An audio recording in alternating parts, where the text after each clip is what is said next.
In this video, we will cover the 4 horsemen of the real estate investing apocalypse. Each horseman is something that can ruin your investment if you are new to real estate investing. Hi, my name is Ryan Chaw, your friendly neighborhood real estate investor, and I teach new investors how to get their first profitable investment property. Quick pop quiz. What do you call all of the additional fees and expenses you have to pay to finalize a real estate transaction? A. Maintenance fees, B. City fees, C. Closing costs, or D. Dogecoin costs. If you guessed that the answer was D, you would unfortunately not be correct. Unless you're Elon Musk, of course, who gets a pass. The correct answer is C. Closing costs, which also happens to be the first horseman of the real estate investment apocalypse. Closing costs include all of the extra money you have to pay besides the price of the house itself. These costs include taxes, title fees, loan fees, appraisal fees, and recording fees. Usually, closing costs can range from anywhere from $5,000 up to $20,000 per property that you purchase. As you can imagine, this can completely destroy your investment if you don't pay attention, because if you only have enough saved up for the down payment but not the closing costs, you won't be able to buy the property. Now, luckily there are 2 ways you can conquer this horseman. The first method is, of course, to budget for it. Closing costs are usually 2 to 5% of the total mortgage amount. Let's say you purchase a $200,000 property with a 20% down payment. This means that your down payment is $40,000 and you take out a mortgage for $160,000. 2 to 5% of the total mortgage is $3,200 to $8,000. As long as you budget for this, you will be safe. Now, the second way to conquer this horseman is to actually get your seller to pay for the closing costs. One way you can do this is to raise the price that you pay for the investment property by, say, $5,000 to $10,000, then ask for that money back towards your closing costs. I go over exactly how to do this in much more detail in my video titled Real Estate 101: How to Craft an Irresistible Offer. And I'll put a link down in the description below. Now let's move on to the second horseman of the real estate investment apocalypse, which is capital expenditures. Capital expenditures is just a fancy term for one-time large expenses for something that will last a long time, such as your roof. Now, there are 6 capital expenditures to be aware of. The 6 are your roof, your HVAC, your sewage line, your water heater, your plumbing, and electricals. Each of these items can cost you several thousands of dollars to fix or replace. To give you a couple examples from my own rental portfolio, I replaced a roof that cost me $15,000, and I replaced an HVAC that cost me roughly $12,000. The good news is, once you have your offer accepted on a property, you have the opportunity to do a home inspection to look for these capital expenditures. I will look at the home inspection report to see how old these 6 big ticket items are. Usually the report has an estimated age for each big ticket item, or it might have a model and serial number so that you can look up the item yourself to see how old it is.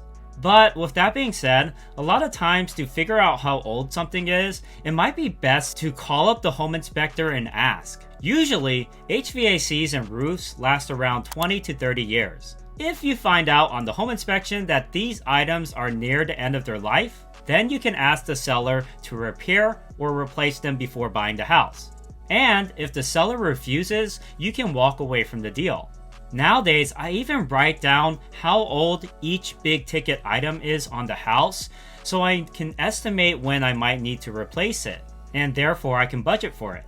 I set aside about $300 per month every single year to go towards these big ticket items that I might have to eventually replace. With this knowledge under your belt, you can now be confident on what to expect and how to budget it so this second horseman doesn't catch you off guard. Now, the third horseman that can topple your real estate investment is city regulations. I recently listened to a real estate investor on a podcast who had bought 8 properties in the Los Angeles city in California. He had put all of these properties on Airbnb for great cash flow. Then, all of a sudden, the city of Los Angeles decided to restrict all Airbnbs to only 1 listing per landlord at a time. This investor now had no idea what to do with all of his properties in Los Angeles. Luckily, whatever real estate investment strategy you use, there's a way to combat this horseman. Let me tell you how to maneuver your way through these restrictive city regulations. Let's take me for example. I started buying properties out of state and renting out by the bedroom to college students, and then found out that some cities restrict how many unrelated college students you can have at a property. Luckily, I also found out that there are other ways to be in compliance with the city laws other than just switching cities. One way was to change the use of my house to be a rooming house rather than a single-family home, or to go get a zoning variance. I didn't know that these options were even available to me until I spoke with a real estate attorney, which is exactly what I recommend for you to do as well. Before you say, "Whoa, Ryan, real estate attorneys, those are so expensive." Let me tell you something. What's really great about these real estate attorneys is that most of them will give you a free 30-minute consultation to earn your business. So, if you're wondering whether your real estate strategy will work in the city that you're wanting to invest in, just reach out to one of these local real estate attorneys and get a free 30-minute consult. Finally, let's talk about the 4th horseman, which is temperamental tenants. Oh my gosh, one time I had to make a home repair and I had a tenant complaining about how noisy the repair work was. This one tenant blamed me for all of the construction noises at the house. He texted me, "Ryan, I am beyond fed up. I have 2 important exams today and I stayed up late to study for them. I needed to get some sleep in before the exams, but I cannot sleep because they have been drilling the bathroom for the last hour. This construction has completely gone out of hand. I have been sleep deprived for days and I am on the verge of physically breaking down. I want $200 off for every month of the rest of my lease. This is an unlivable house that has more problems than any tenant should ever have to deal with." Now, this can feel incredibly stressful and frustrating, and you may feel like you're being wrongfully accused. At least I did. However, you must realize that this is not a personal attack. This person is just upset and needs somebody or something to blame.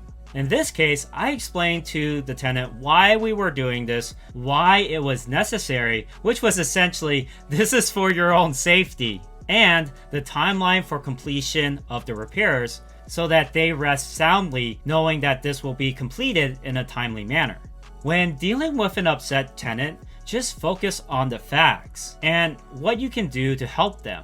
And even ask them, what do you think will help or improve the situation? Having them come up with their own solution for the problem prevents them from arguing against you if you decide to use their solution. Because they can't argue against using their own solution that they came up with. Otherwise, you just tell them, well, you came up with it. Now, a word of warning. Contrary to what those gurus tell you, real estate investing initially is not really passive. Oh man, I remember getting complaints constantly during my lunch break as a pharmacist when I wanted my peace and quiet away from all the customers I was serving. I got so frustrated when tenants called me about the internet not working again, or their crazy housemate that invited over 80 people to a wild party. That is a story for another day. That I actually almost threw in the towel because I got so stressed out being the newbie real estate investor I was at the time. Luckily, I didn't, and I persevered. Now, to get through this situation for yourself, you need to have a system for bringing in high-quality tenants and a system for managing them. For example, instead of calling up the internet provider and having to relay troubleshooting instructions to the tenant on the other line, you can instead give your tenants the internet provider's number so that the tenant can call them directly to troubleshoot the issue. You can also Give your tenants a detailed home guide and house rules for what to do exactly if an issue happens at the house. Then make sure you have handymen that you can text or call if you need to make repairs. Finally, managing tenants involves empowering them to take on certain responsibilities. If you have multiple tenants like I do, I recommend having a head tenant who can take care of issues around the house and speak with the other tenants if, for example, the tenant wanted to throw a wild party or leaves dirty dishes in the sink. This way, you delegate the responsibilities around the house. Take it from me, there's a solution for every issue that you can encounter in real estate investing. You just need to have the patience to find it. Or you can just watch these videos where I go over these issues and how I solve them in detail. For me, real estate investing at first felt super overwhelming, and it felt like I was taking on a second job. I thought I needed to know everything all at once. I even felt really stupid when I didn't understand something. But I realized that real estate is all about systems, and when I put this system in place, I started seeing each day as an opportunity to improve on my system from the previous day. That's when I started getting all of my time and energy back. I felt more at peace. Now, I take things one day at a time, and each mistake teaches me how to become a better leader and real estate investor. Many people have an all or nothing mindset, where things are either working or they're not working. But this type of thinking almost always leads to quitting. Instead, appreciate every little progress that you make, and realize that nothing is a waste of time. Because each setback you face teaches you a vital lesson on the stairway to success. And you'll find hard work pays off. That's it! Those are the 4 horsemen of the real estate investment apocalypse. Now you know exactly what to look for, so you can avoid falling into their traps, as well as specific ways to handle them should they come up. If you found this video helpful, please give it a thumbs up, subscribe, and share it with your friends so it can reach more people who are really struggling with getting started in real estate investing. Thank you, and I'll see you on the next video.